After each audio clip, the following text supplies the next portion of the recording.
تقدیمات مجید کلابی.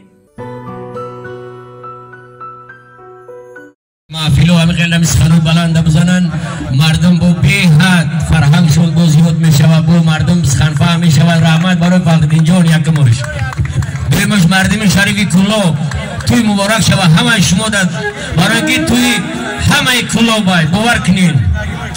گریزی برادری ما امروز توی دوره جگربند شد توی میکند. من همی 25 سال پیش روز دیگه توی همی عسکری بریش بود. چی بود همی توی چکورانش بوده، توی خدنش در ما اشتراک کردیم و امروز ما در توی با سنگیرش اشتراک کردیم. و چون که بعض تاریخی است میخوام که با یکی از آدمای تاریخی همین دیار در همین حضور دارد و شوق و رغبتش در همین سرتراشور بسیار خوب است. میخوام که سفر قادی را پیروز کنیم، یک جای ما یک جای یک شهری بزنیم، بعد ما سرتراشور را سر کنیم، پیروز کنیم سفر قادی را.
بشک شده که مادران خواران هم تماشا دارن شما چشت نوای کامرون را یاد دارم ای بار بسن تاک دوام جعفری ایوبی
Sorry.